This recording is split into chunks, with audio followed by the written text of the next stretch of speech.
தென்கட்சி சுவாமிநாதன் ஐயா ஒரு முறை குறிப்பிட்டார், பிரச்சனை 2 விதமாக வருமா நமக்கு.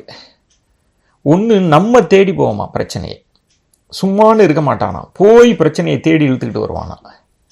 இன்னொன்று, நம்ம பேசாமல் கிடந்தாலும் பிரச்சனை நம்ம தேடி வீட்டுக்கு வருமா, நம்மளை துரத்துமா.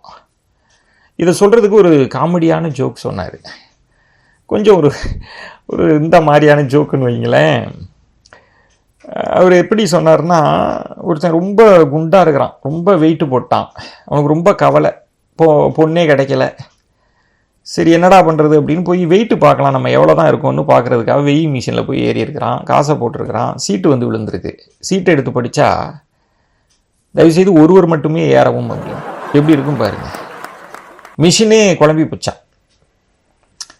அப்படிப்பட்டவனுக்கு ரொம்ப கவலையாக இருக்குது, என்னடா பண்ணுறது அப்படின்னு போகிறான். ஒரு போர்டு பார்க்குறான், உங்கள் எடையை ஒரே வாரத்தில் குறைப்போம் அப்படின்னு. அவனுக்கு ரொம்ப சந்தோஷம். அங்கே போய் கேட்குறான், எப்பப்பா, என்ன, எப்படி குறைப்பீங்க, என்ன அப்படின்னு, என்ன ஃபீஸு அப்படின்னு. ஆர்டினரியா ஸ்பெஷலான்றான். இதில் என்னப்பா ஆர்டினரி ஸ்பெஷல்? ஆமாம் சார், எங்கள்கிட்ட அப்படி இருக்கு ஐட்டம் அப்படின்னு. சரி ஆர்டினரியே கொடு அப்படின்னா 10,000 ரூபா வாங்கிட்டாங்க. ஓகே, ட்ரீட்மெண்ட் ரெடியா? ஆமாம் வாங்க அப்படின்னு போனால் ஒரு ரூமு, பெரிய ரூம் இருக்குது போல இருக்குது, உள்ளே கூட்டு கதவை பூட்டிட்டாங்க. அந்த ரூமில் பார்த்தா நாற்காலி மேசை அதெல்லாம் அங்கங்கே விழுந்து இறஞ்சி கிடக்கு. என்னடான்னு பார்த்தா அங்கே ஒரு அழகான பெண், இளம் நங்கை, அரை நிர்வாணத்தோடு நிற்கிறாள். இவனுக்கு பார்த்தோன்னே ஆசை அதிகமாகிடுச்சு. யாரும் இல்லை, கதவு பூட்டி இருக்கு. அவளை அடையலான்னு துரத்த ஆரம்பிச்சிட்டான். அவன் இங்கே ஓட, அங்கே ஓட, அங்கே ஓட, அங்கே ஓட, ஓடி களப்படைஞ்சி வேத்து ஊற்றிடுச்சு. பார்த்தா 1 மணி நேரம் ஆயிடுச்சு. டக்குன்னு கதவை திறந்துட்டாங்க. யாரான்னு பார்த்தா எல்லாம் வந்துட்டாங்க. என்னங்க அப்படின்னா, ட்ரீட்மெண்ட் ஓவர் சார், இதே மாதிரி ஒரு வார்த்தை கொடுப்போம் அப்படின்ட்டாங்க. இவனுக்கு வேத்து விறுவிறுத்து போச்சு, இவனுக்கு ஆசையும் அடங்கலை.